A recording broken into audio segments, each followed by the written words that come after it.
Join me, Mark Windows, for Windows on the World live every Sunday 9 to 11 p.m. GMT. Check out our archive and programme stream at windowsontheworld.net. Good evening, everyone. Welcome to Windows on the World. Got a pretty full show for you tonight and a very special guest. Do check out our output on Republic Broadcasting Network. We're on there Tuesdays and Thursdays at 8 p.m. That's UK time. Yes, very interesting shows I've been doing on there. Last two shows were both featuring people from Ireland. We had Bryza on there and also Kieran Boyle. Kieran has now got himself banned from YouTube. And guess what? When you get banned from YouTube, you get taken off. Guess where? Brand new Tube. Yeah, they're all run by the same mob. So what we have is Brand New Tube, which is the new accepted voice of fake dissent. But don't dissent too much, otherwise you'll be kicked off there too. Well, it's not that funny. However, tonight, COVID coup remedies, a cure for remedy gurus who have failed again, a cure for COVIDians, and how to focus on fact. But first, the US election. Get this. Boris Johnson vows to defend common values with Joe Biden. Oh, that's all right then, isn't it? Boris Johnson says, I think now with President Biden in the White House in Washington, we have the real prospect of American global leadership in tackling climate change. Didn't take long, did it, for that to appear? The Guardian, on the other hand, says, wrecking ball. The damage Trump could do while still president until January. The next 11 weeks could be the most dangerous in US history. The Guardian is rather prone to exaggeration, isn't it? Some analysts believe it says here, well, which ones? With a vengeful and fearful lame duck incumbent. If Trump loses power, he'll spend his last 90 days wrecking the United States like a malicious child with a sledgehammer in a china shop, said Malcolm Nance, a veteran intelligence analyst and political author. Really? Okay. Speaking before the result of the election was even known, he said, we're likely to see the greatest political temper tantrum in history. Oh, I do hope so. However, the big problem here is, of course, that history does repeat itself, because there are very simple ways to actually control things. The current method is not new, but it is much more banal and empty than at any other time in recorded history. The limits to argument are basically down to the limits to language. Take everything down to a very simplistic soundbite. The for and against, yep, the two classic lines, which the public are put in between. Lie 1 and lie 2. Place the public in the middle of them, and they make a choice. They go for one lie or the other lie. Never, of course, knowing what's going on above the lies, which is the agenda which is being enforced on them, which they are participating in without their knowledge. But the extremes are irrelevant, as the steering method will take both sides where it is meant to go. That is unless there is consideration, of course, of the methods used. In the present time, though, guess what? There isn't. Well, not much anyway. The two lies the public are placed between can be used for everything. The whole nature of argument has really got to be looked at. Argument has recently manifested as, yes, protest against the COVID lockdowns.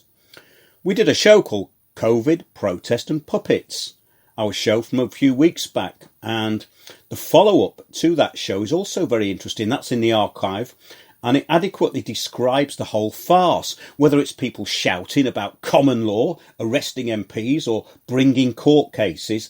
It has all failed before and is, of course, to fail again. Yes, it was all tried out over 10 years ago. And 10 years ago, we did have some success in the courts, but since the rollout of the full-on communitarian system, things work in a very different way. We are in a technocracy which is run by communitarians, and any understanding or interpretation of how this works needs to be tempered with knowledge. Knowledge is the key, and that is where you can have success. Know thine enemy. But the UK, like many other countries, is just a hostage of global governance. There has been a coup. No MP or any member of any party can or will do anything about it. However, there are a few who voted against the lockdown. So why not cultivate them if you're going to do anything? If any of them actually knew how things worked, though, they wouldn't be trying to solve it through political parties, the system of moods, the two lies. We actually tried to form a political party a while ago called Party X. We had to jump through so many hoops, it wasn't really worth it. And of course, if you manage to jump through all the hoops, you will be well and truly neutered and not be able to do anything. And of course, marginalised so much that no one will ever hear of you. I think it might be a good time for the resurgence of something like the monster raving loony party. Am I trivialising things? Well, not really. Because if you go back into distant history, go back to the early 1960s, and Dave Such actually managed to change the law. He started a thing called the National Teenage Party, and that ultimately resulted in people of 18 being allowed to vote. People forget that in actual fact, the Monster Raving Loony Party was very successful in its early days. And also, it was a great way of pointing out hypocrisy. Now, a lot of this wasn't really taken advantage of, but I knew a lot of the people involved with that. I knew Dave Such. I worked with a lot of musicians who knew him. And our drummer actually worked in the band The Savages. In fact, I was with Carlo Little, I think, who was in the original Savages on the day of Dave Such's funeral. Little anecdote here, because even at the house of Carlo Little, the original drummer of the Savages and actually the Rolling Stones, he turned the Rolling Stones down, actually. And he said to us, you know, next week at that Steel Wheels gig they're doing at Wembley, I'm going to be outside selling burgers in my van. And actually he was. All interesting stuff and times gone by. But the reason I'm bringing this up is because certain things have happened in the past which could be useful now. Whether it's people spouting about treason, though, usury or the government, I don't think that's going to make much difference. It's what you call counterintelligence and distraction. They are not getting to the real problem. The system that the country operates in is not being talked about. The system of law has been changed. Engagement with this has to reflect what is going on, actually going on, not what fantasists believe is going on. So, the communitarian law system, which has been in operation for over 10 years, does not and will not see the arguments of the worthy loser. The natural law system, though, is something else, and that does have a certain way of finding remedies. The new heresy, then, is not stating the obvious, but denying the fakery and actually getting to the point. Of course, the goal is universal basic income, very basic income, and poverty for all, social credit scoring. Trying to engage with a system which is no longer in place, though, is, to reiterate my first point, a waste of time. Communitarian society is taken over by infiltration. The only way to subvert this is to know how it works. A template we have exposed in many previous shows. Go back to 2015, have a look on the website, go to an article called Big Society Change Agents, and you will notice how the agendas which were being implemented in 2014 and 2015 in London have been accelerated massively under the COVID action plan. Yes, people are going absolutely mental about their roads being closed now. Well, this has been happening for years. They're saying that we're in single file traffic creating pollution and we've got massive bike lanes that are empty. But I was talking about this a long time ago. In fact, I was talking about it going around the country up until the COVID action plan accelerated things and stopped us going anywhere. Well, not really. There isn't really a lockdown, you know, they just say there is.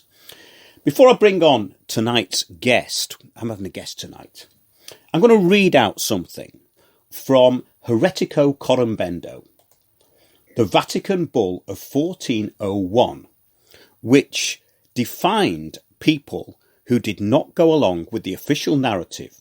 Those who did not believe that bread and wine, when administered by a priest, became the literal flesh and blood of Jesus Christ, were burnt at the stake as heretics.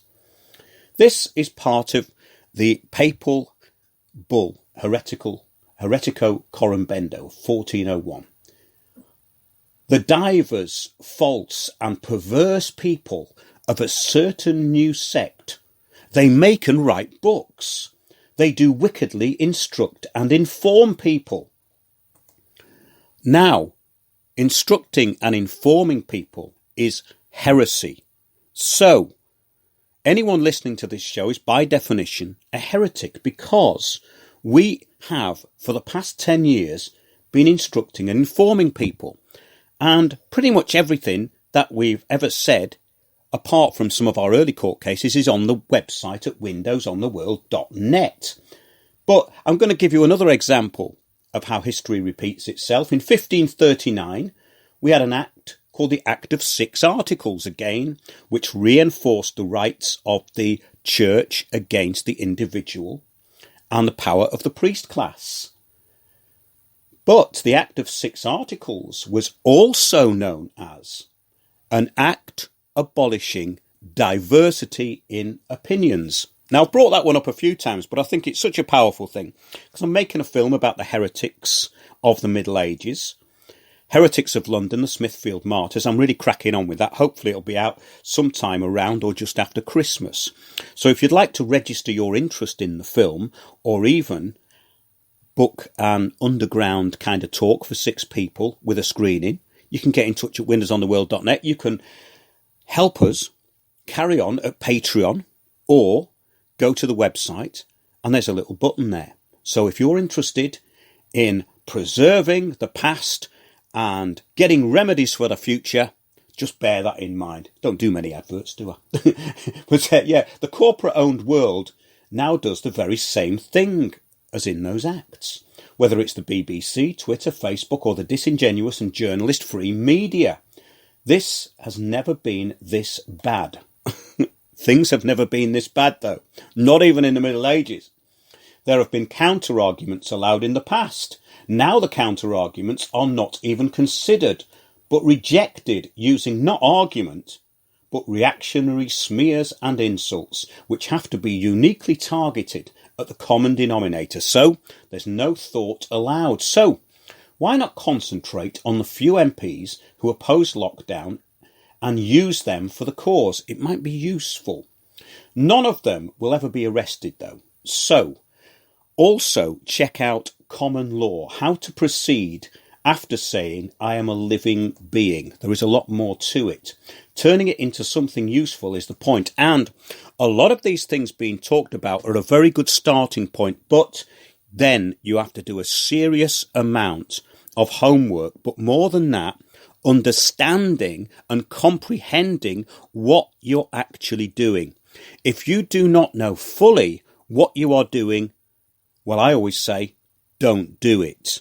Because unless you fully understand with every atom of your being what you are doing is absolutely correct, then don't do it, because you will fail. We have a lot of half-hearted people who are putting forward so-called remedies. Remedy gurus have come and gone for the past 15 years. Yes, they've emptied the pockets of many people. They've had hundreds of thousands of views. They all have one thing in common. They are out there to promote themselves, take your money, and advance their careers. However, at Windows Towers, we don't do things like that. That's reflected in our annual returns. I'm going to welcome my guest to the show. Jane, who was on our last show, COVID Puppets and Protests, is back. That was not the last show we did, by the way. It was the last show on this particular topic, I think. So, Jane, are you with us? I am with you, 100%. That's great. What do we want? When do we want it? Now, before and after. Well, what we have really is the run-up to the COVID Christmas pantomime. What we have are heroes and villains we've got Snow White and the Seven Dwarfs, we've got the Ugly Sisters, and we have the principal actors. And the principal actors are pretty boring. They just come and go every year. But what we really like are those perennial antagonists, the villains, the stars of the show, the Ugly Sisters, and of course, dwarves. Now, dwarves are actually I found dwarves incredibly aggressive because I used to work in show business. I was in a few pantomimes many, many years ago before I started to take myself seriously. and I found dwarves. We used to work in this actors club. My girlfriend at the time worked in this actors club in Covent Garden, which was for old variety artists, and the dwarves used to come in. So we used to have to go down to the beer cellar to get them crates to sit on because they couldn't sit in the chairs because they were too small. But what they always did was they'd have too many and start fighting. The dwarves were terrible. All 7 of them would be going absolutely crazy. In fact, a few of them actually got barred from the club. Can you imagine such a thing? So, yes, it's nearly panto season. I thought I'd share those anecdotes of times gone by. So, yeah, Jane, we were talking just before the show all about remedy, really, and how things go round in a circle and come back again. I've seen the same old con men turn up, disappear, new con men come in, and old con men come back in on the back of the fact that they've been forgotten about and they think there's more people to con. And we see the same thing going round and round again. What we don't see are people who are thinking and taking remedies because they are few and far between. And in the past, we've had quite a lot of remedies over the years. And yes, we're a bit of a way down the line now with these protests, these things that have been happening, people offering remedy. Where do you think we are at the moment? Well, I haven't actually been since the last encounter of, the Trafalgar Square protest where I went just to be an observer. I haven't actually kept tabs on these people. I know what they are now. I know who they are. I know who's involved. I'm not sure who's funding them at the moment.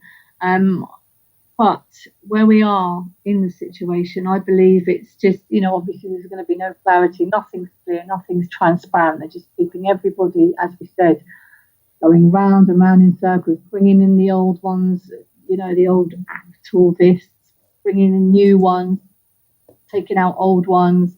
When someone gets vulnerable, they're replaced. And it just goes on and on. And this is the latest scam, the COVID one, which is roping everyone in to it. And I find that they're not actually offering any solution. No, there's no real solution. There's a lot of repetition. But a bit of a problem with some of the feedback on your device there. So I think it's all right, but make sure that you're talking straight into it and don't move about too much because the listener might not be able to hear you. But it reminds me of 10 years ago. When we were going into court and trying things out, we made a video called Councils, Courts and Con Men. And it was really all about this standing in court, what it was all about. The main thing we learned is that the council, when they take you to court for council tax, hire a room in a court, which is otherwise used as a court. And the whole thing is a farce and the liability orders are written before the case. I went into this in a lot of detail and a lot of it is on my website. However, on the back of that, there was a movement which actually got somewhere. There were people working under the radar who were having great successes. And you will never hear about those people because they were successful. What we get are people who like to repeat things who fail continually. And they repeat the same old thing. And a lot of this is a bit late now, as I said in my intro, because we are in a different system now. We cannot go back to relying on traditional systems of law. They are just not recognised by the courts. And the people within the courts know this. Even people who are honourable within the courts know this. So anyone who says, we're going to arrest Boris Johnson, we're going to arrest this one. No, you're not. That isn't going to happen. It never will happen. It never has happened. And it's not in the public interest for it to happen, because in the communitarian system, which has escalated everything, the common good and the public interest do not include the public being facilitated in opposing anything. So we have to find other ways, in my opinion. Yeah, absolutely. I agree 100%. Are you hearing me okay now? Perfect. Brilliant. Okay. Yeah, I totally agree with you. I think what people are not understanding is that we have been taken over, basically. Everyone's banging on about the New World Order and blah, blah, blah. We've been in it for a long time, okay? This is just, we've been prepped up for it. They've laid the groundwork a long, long time ago. Now we're seeing the fruits of, the seeds they planted. This is the world's government coming into play here, without a doubt. The politicians are controlled by the same people. We know that. The legal system, the law system, as you say, isn't the same. I don't know where we stand with common law. It doesn't seem to be going very far with people. I think, Jane, it's a little bit of a stretch and an interpretation as to what people are talking about. When I said entry level, when you learn this basic stuff, which isn't really common law, about how we're incorporated into the system with the birth certificates and all the rest of it, which I've studied and gone through over the last 20 years. Yeah. And this is all part of a UN action plan anyway. In the early 90s, the idea was to get everyone on the planet registered. That was one of the things that they hadn't quite achieved. So now we're into a technocracy. Now we're into biometric data, universal basic income, poverty for all. And, of course, social credit scoring, which is a totally different thing. So the misunderstanding of the use of common law is something I find quite astounding, because people don't even know what they're talking about when they're talking about it, because we're talking about systems here. And the common law system is basically based on tradition. It's based on tradition and precedent, and having your hands chopped off, being hung, drawn and quartered, or burnt to death are all common law. They're all offences under common law. So the thing is that years ago, we were going into courts, and I was listening to people like Bill Thornton, who you don't hear about much these days. And these were people in America who were basically going into court and steering the court using elements of the common law. And bringing the court into that jurisdiction. Now, this is not something that you can just do with one phrase. It's a steering process within the way you present in court. It's not going, I'm a living human being, even though that's part of it. Of course, you're a living human being. You're a divine human being. That means that you are not property anymore.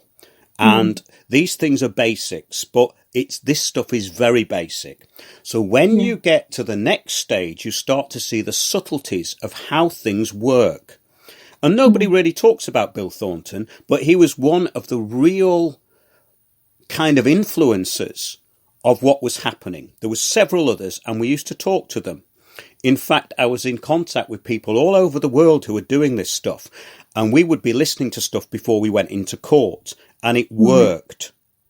The problem is the public hearing the words common law and spouting it as though they know what they're talking about is basically a gift to counterintelligence, because it means they are walking into a trap and they will fail because they don't know what they're doing. As I said in the first bit, if you don't know what you're doing, don't do it. And I say this to people. It doesn't matter whether you're dealing with a notice of intended prosecution from the police, a parking ticket or anything else. If you don't know what you're doing, don't do it. And I'll tell you why. I used to help people with this stuff, Jane, all the time. And they'd go, but you told me this and I said, yes. Did you follow it? And you'll find out they didn't follow it, or they backed off at the last minute, or they acted inappropriately. And I have had clamps removed from vehicles. Well, not just by cutting them off, by the way, but I've had clamps removed from vehicles by bailiffs in the past. We were taking on the biggest bailiff companies in the country. They threatened me through City Law Firm, who represent footballers and all these rest of these show business people. So these were high-powered city lawyers, Yeah. and we defeated them with a commercial affidavit. Excellent. And the point is, we even brought down a major law firm which was working with a major government agency. All this is in the distant past now. The reason I'm saying all this is because I can see that people are getting themselves into trouble by not knowing what the hell they're doing. Yeah. And overconfidence and this kind of belligerence came out of things like the Free Man on the Land movement. In other words, the Free Man on the Dole movement. Well, I'm not contracting with you, but I sign on every 2 weeks. I'm not contracting with you, but I depend on the government, basically. Now, I've never depended on the government. And when I stopped being self-employed, I've actually now disappeared from the system because I've ceased to be within it. However, that still doesn't mean that you can acquiesce from everything. You have to understand how this works. And what I'm saying, Jane, in a roundabout way, I know I've talked quite a lot here, but it's quite important to know this stuff. And if you don't know it, don't do it because it'll fail. That's the last time I'll reiterate that point. Yeah. No, I agree. I 100% agree. I mean, you know, a few years back, there was a hell of a lot of the Freeman on the Land stuff going around, and so many people were trying to take on courts and, you know, just challenge everything that came towards them because it was like a challenge. And a lot of people got, you know, some people got put in prison for it even. It was totally misleading. They weren't, you know, using a good command of the language. They were just putting themselves out there basically to be slaughtered. And it happened, you know, lots of people got made to be like scapegoats. And it's the same thing now with this common law and the Magna Carta. It's all cropped up again now because people want to find a way out of this situation that they've been put in at the moment. Well, they have to realise that this is not law that they're under at the moment for a start. So you don't need to use common law against something that isn't law already. All right, you don't have to do that. You don't have to pull those weapons out of your bag and then fail. You can just, these are guidelines that everybody's following at the moment. You know, they are guidelines. There are no laws at the moment with this. And so these people who are trying to, they just have to disobey in my eyes. They just have to disobey. In my opinion, you just peacefully disobey. Go ahead, get on with your day. You don't need, if you're going to do, like you say, if you're going to talk about common law and your rights as a human man or woman being, then you need to really study it like people study law. There's a lot more to this. There's a hell of a lot more to it. And you can't just, I know there's a few people going around the country at the moment with certain groups, as usual, spouting off about common law. But these people are new to it. They don't know anything themselves, and they've got people following them again. And lots of people, once again, are getting arrested because of it. But the people that are perpetrating it, they're just getting away before the police move in again. You know, can't people understand what's happening here?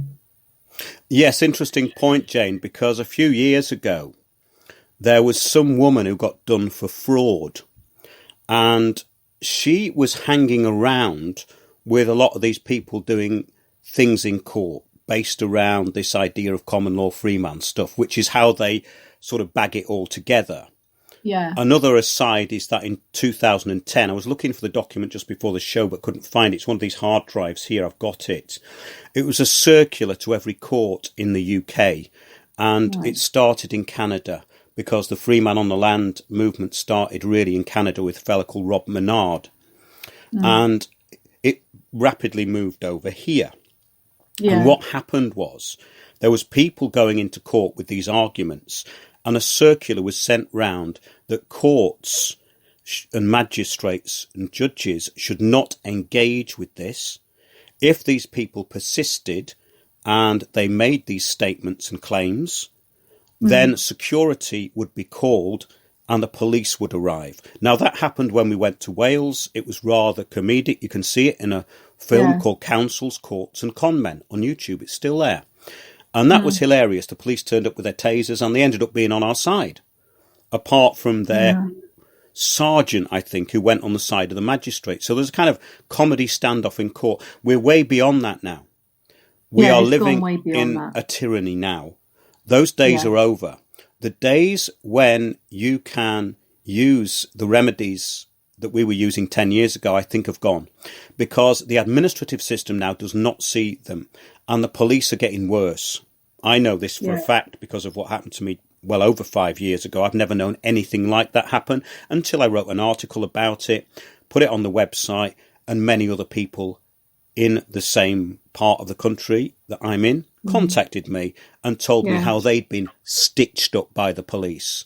So if you think that spouting a lot of these clever phrases that you think are clever to the police is going to work, it won't. It'll probably get you beaten up. We're not living in the same world anymore, unfortunately. I know. And in America, they are very into the Constitution. They have their own militia. There is a lot going on in America. Most of this stuff that I learned about at the time was American. There was very few people here doing it. The real experts were in America. And that's because it's a bigger place and there's a different system in the respect that they have a constitution. Here it can be subverted very easily. So, carry on. Kevin Annett, wasn't he Canadian, wasn't he? Kevin Annett? No, he was the fella who was saying that the Indians, the indigenous Indians, had this terrible time, and he was kind of out on that ticket. He was an ex-priest, but he turned to be not what he actually was. He was another one, actually, another guru, another remedy guru, but he was a different thing. No, I think you might be getting him mixed up with somebody else. He didn't write a book on common law. No, he didn't. No, then. No, okay, it's not I'll have him. a look because I've got a couple of. He may well have done because he talked about the common law stuff, but he was in the end another one. Yes, another one. Yes, and he was around for quite a few years. But what's interesting is that the people with the real remedies are not listened to. I bet that nobody or hardly anybody who's going around the country at the moment has heard of Bill Thornton. And he was one of the pioneers of it all. He was very clever what he was doing, steering the court. But you have to know what you're doing. It's not going in there and saying, I stand under common law. That's not what you do.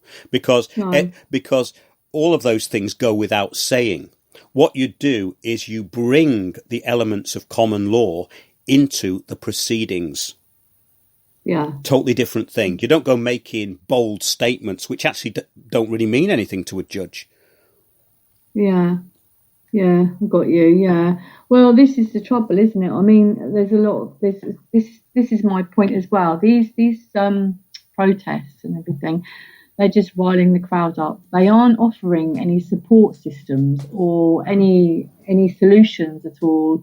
In fact, I was talking to my sister yesterday, and I said to her that, she's worried because her work is drying up. At work it's very quiet, and it's a family business. It's very, it's busy. It's done really well. It's successful, but the work's drying up, and she's a bit worried. And I said, you can't change at the moment what's happening. I mean, she listens to me now. She didn't in the past, but she does now because she's seen that I've been right on quite a few of my predictions. So I said to her, are you prepared just in case one of you loses your jobs? Are you actually prepared for that? Because this is what people need to be prepared for.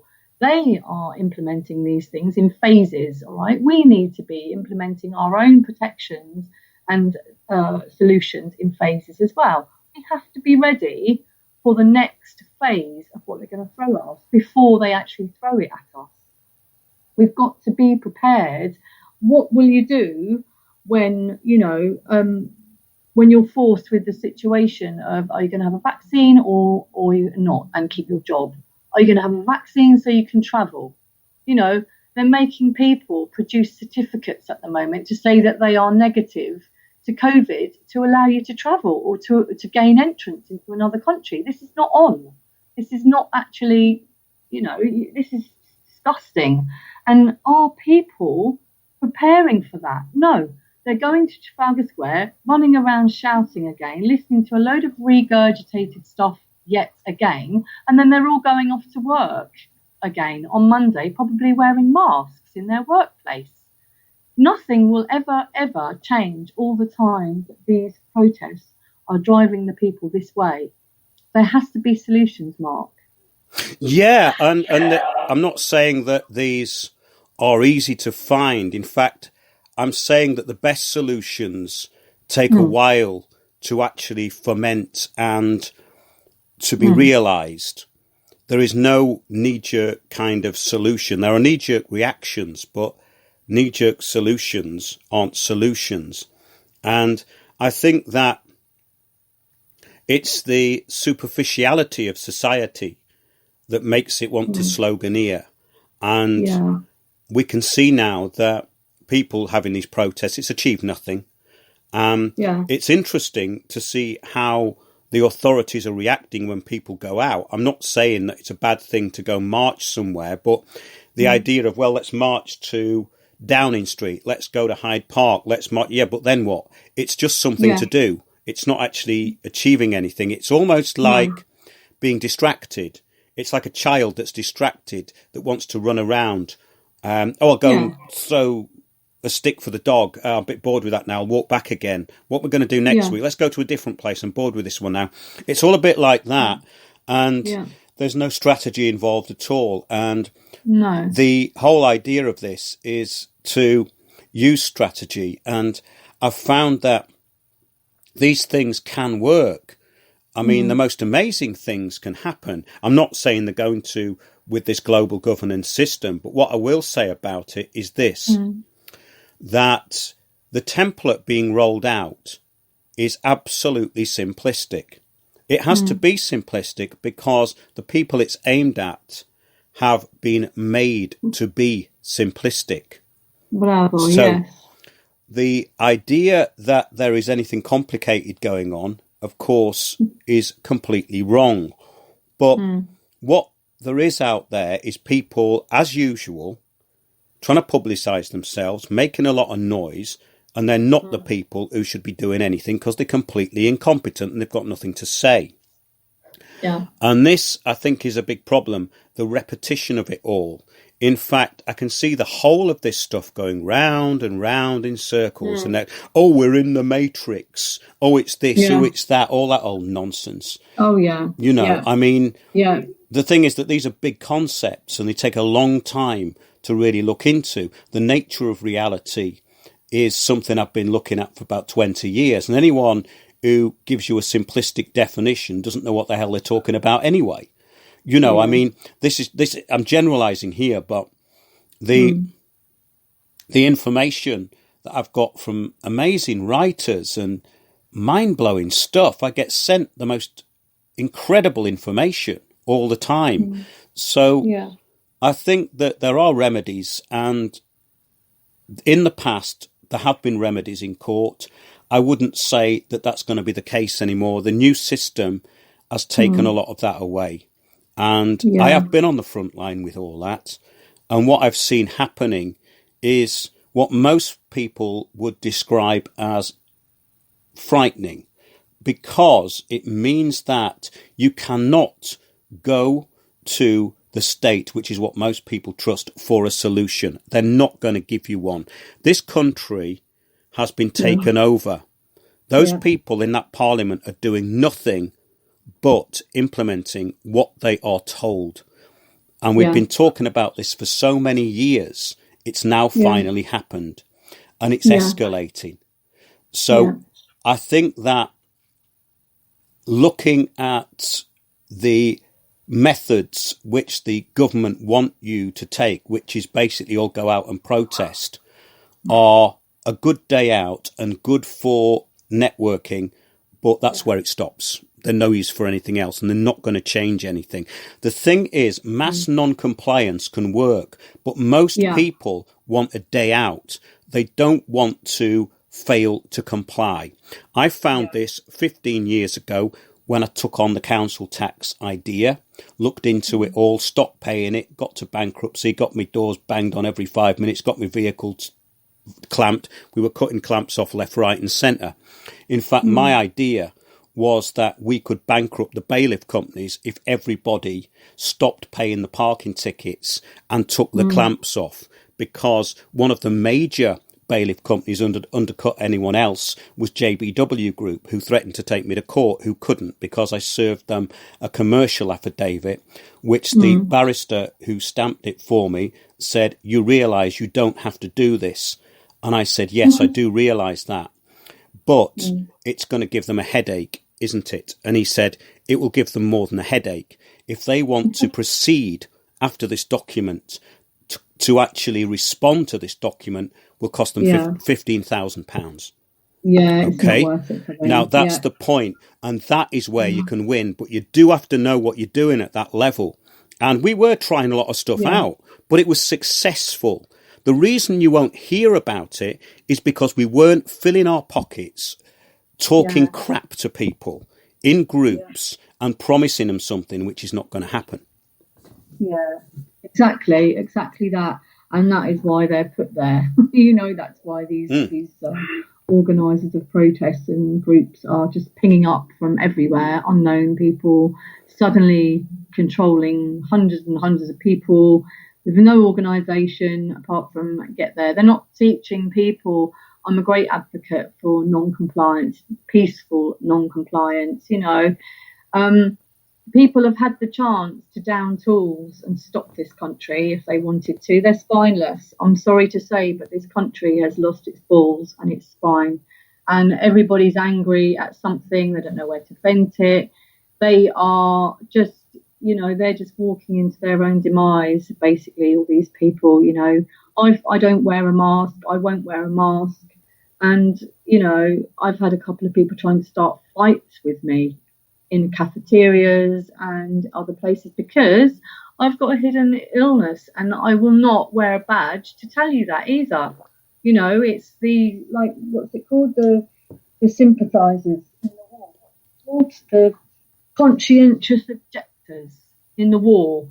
And they were made to wear something that made it obvious to other people that they didn't agree with war, and they were victimised because of it. It's the same thing now with this stupid sunflower that everybody's wearing, you know, and these things around their necks telling people they've got a disability or an illness. It's nobody's business. Absolutely not. And the people that are wearing masks and looking at everybody else over them with daggers, people that aren't wearing them, they do not have any idea what they are bringing upon all of us. And I'm going to say it, that I'm just going to turn my back on these people now. I've tried for so long to raise awareness, to help people, and, you know, just being laughed at, basically, as you know what it's like.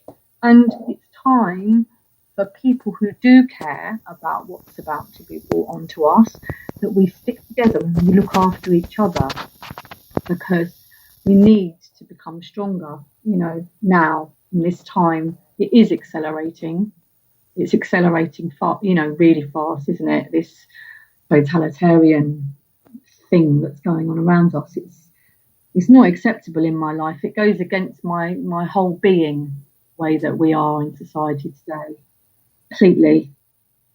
Yeah, that's absolutely the way I feel about it too. And having been up against this stuff a long time, looking into it really, because we're talking about concepts of management, control of population, human resources management. You have to strip it down to that, and the psychology behind it. And shouting and screaming about things that have got no relevance anymore does not help. We're just going to have a very short break, and I'm going to come back with a bit of a remedy. If you realise how deep the rabbit hole goes, I mean, the people coming out now, even in the entertainment business, saying, I sold my soul to the devil so I could be famous. And you go, Jesus, yeah. And you look at people and you think, how did he get famous? He's crap. You know? And then you think, oh, he must have sold his soul to the devil. Oh, here's Wayne again. He's going to give us all that New World Order crap. And you think, oh, well, why am I wasting my time even mentioning it? You know, it's only in conversation. And they'd rather talk about football. And, you know, you think, oh, what a waste of space. You know, and it's, oh, Manchester United did this, and you think, what a load of crap, who cares? You know, who cares about Manchester United and Manchester City? And then you look, you think, this is it, they're just programmed.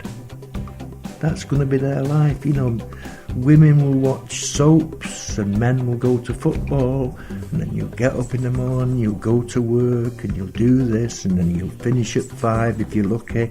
You'll go home, you won't have time for your kids, and you think, but is this what we're born for? You know, just to be slaves, really. You're just slaves. Join me, Mark Windows, for Windows on the World live every Sunday 9 to 11 p.m. GMT. Check out our archive and program stream at windowsontheworld.net. I suggest, therefore, that this be sold not through a democratic process. That would take too long and devour far too much of the funds to educate the cannon fodder, unfortunately, which populates the earth.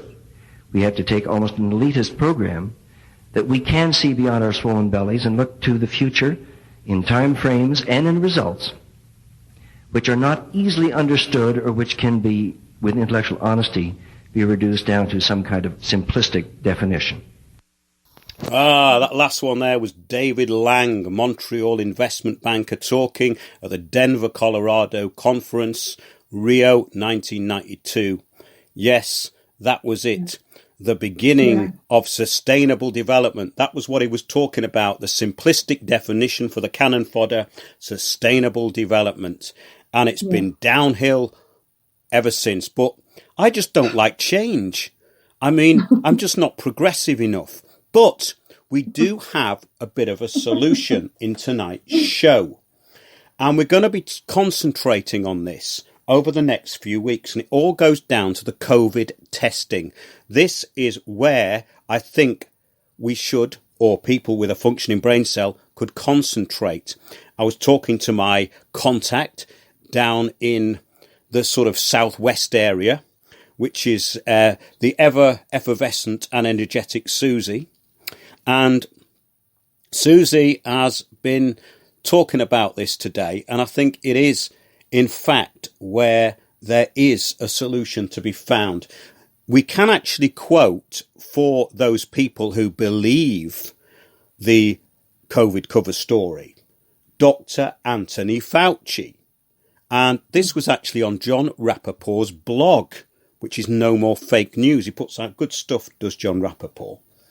But this is a quote from Anthony Fauci, and you can find that video on No More Fake News, and you'll find it on the internet.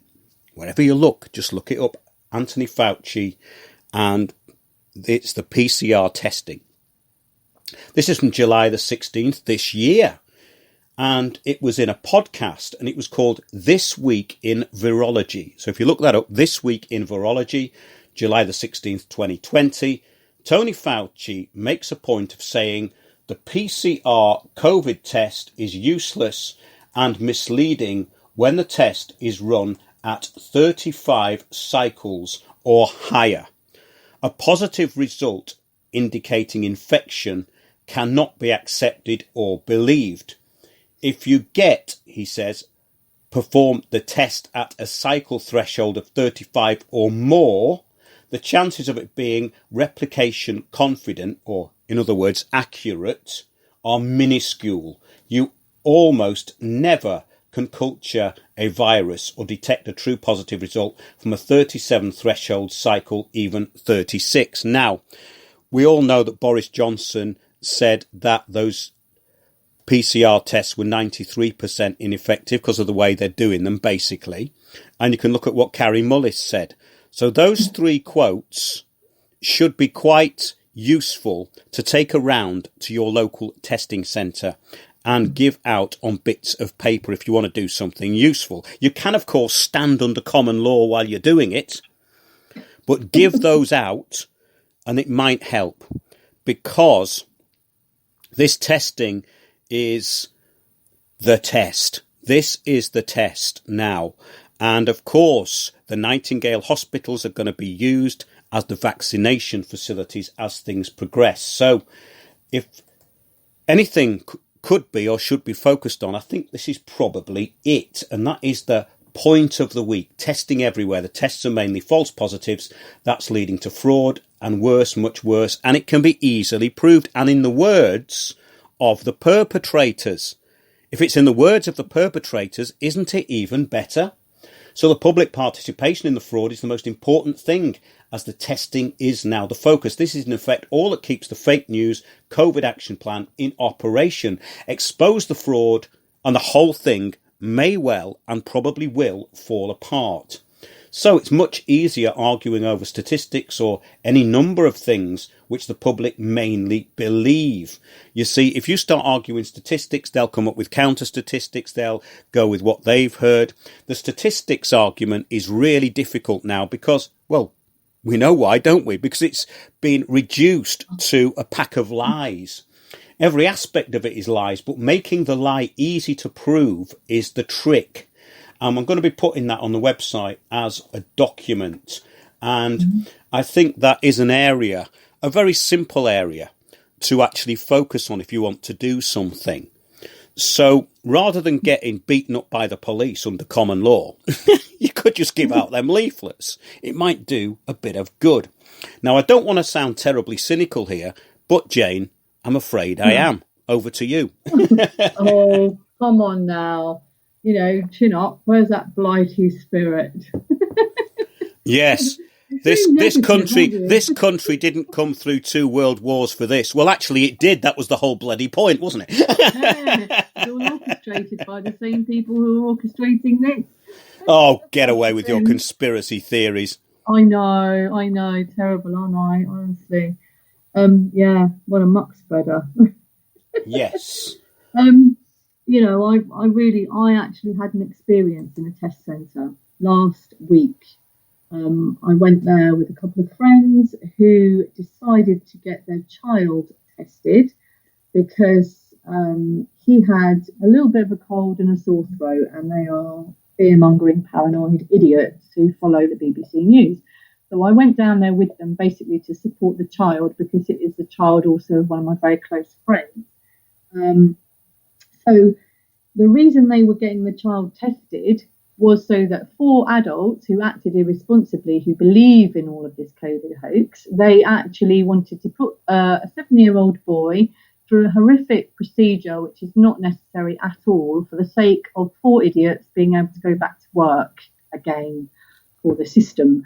So, excuse me, Jane, I don't like the use of idiots there. I mean, you mean 4 useful idiots, don't you? Yeah. Oh, sorry. Yes. Yeah. I made a huge mistake there. Useful idiots. Yep. Sorry, crack me up. So we've gone into this. I waited outside. The little boy refused to put a mask on. He was asked to put a mask on, and he didn't want to put a mask on to go in there, which going in there meant walking 5 metres from a barricade outside into a shoddy setup of just like gypsy camp caravan things.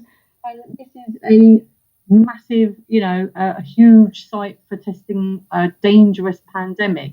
It is placed in the middle of a really built up part of the city. So that's quite risky for a start if you're testing for a pandemic in such a densely populated part of the city. I refused to put a mask on, so they said, that's okay, just pull your jumper over your mouth and your nose. Great. So he went in, and 2 minutes later they came out. He refused to actually take the test, and Mum was really shaken up. She realised what she'd put her son through unnecessarily. Now the 4 useful idiots are in 2 weeks isolation. We took the boy away, and he had a great day with us, stayed with us. We had a fantastic time. He had no temperature, no sore throat, and he's white as rain after 24 hours of the other people panicking. It's absolute nonsense. Everybody needs to go to the test centres if they can, and they need to question everything and make it aware to those foot soldiers working there what the hell they're doing. It's disgusting, Mark. They need to be held to account. Absolutely.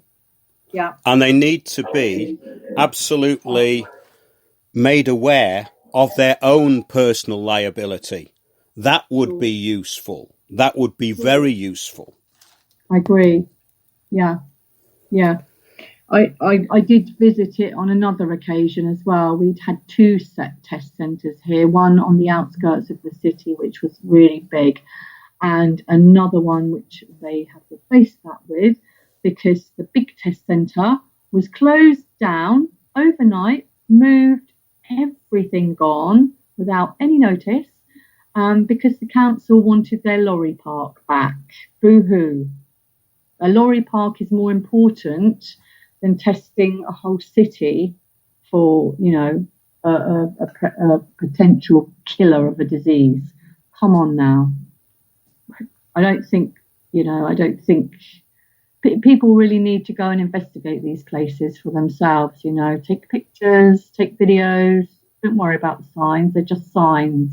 They're not law. They're not legal signs. Well, I think the people who are working in them, get a bit stroppy. There's loads of people who filmed the outsides of them. Yeah. I've encountered rather nice security guards, to be honest. They've been very informative.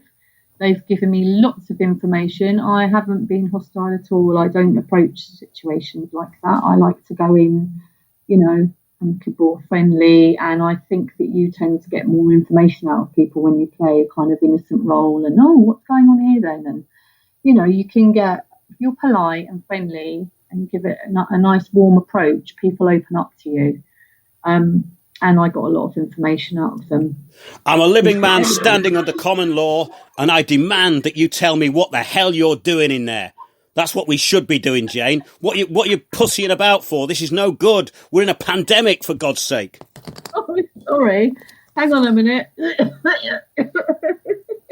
me just put my mask on. Wait there. It might contaminate you over the airways. No, honestly, people need to get off the keyboards, get out of the protests, unless it's for something decent, and go and investigate yourself. Don't go back to work on Monday wearing a mask. And, it's obvious that all those people at those marches, protests, are actually going back to their 9-to-5 jobs because they're worried about losing their jobs if they don't wear their masks. Because if those people, that amount of people, didn't comply, we would be in a different position than we are in at the moment. I think they're all very, I hate to say it, but I think they're quite scared people who need other people to make them feel safe. Well, yeah. They've got, yeah. I'm getting a bit of feedback at the moment, so that's fine. Sorry. That's all right. I think the listener can hear us.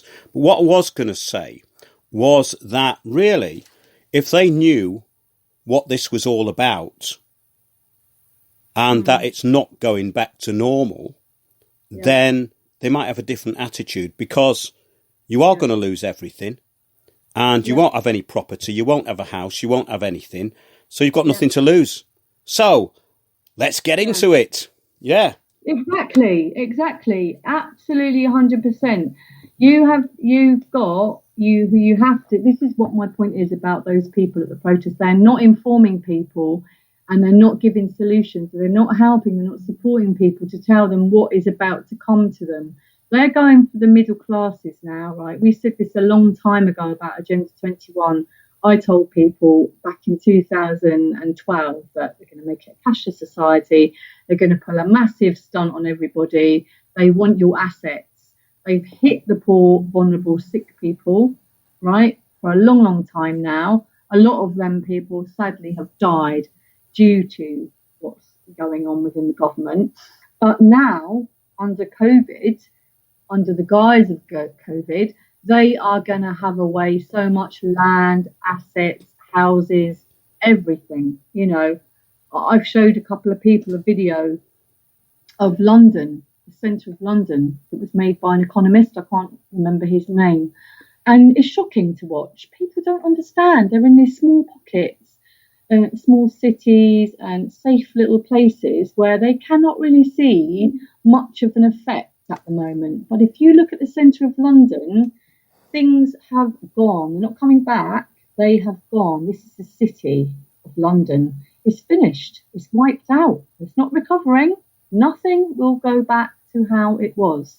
This is a reset in progress. Yeah, no one will be left behind. So No. we might as well try our best to be left behind. And big changes are inevitable. Massive changes are coming. And yeah, I think that's the kind of gist of tonight's show, is that do something useful. This PCR testing is quite a good thing to get into now. It is the main thing.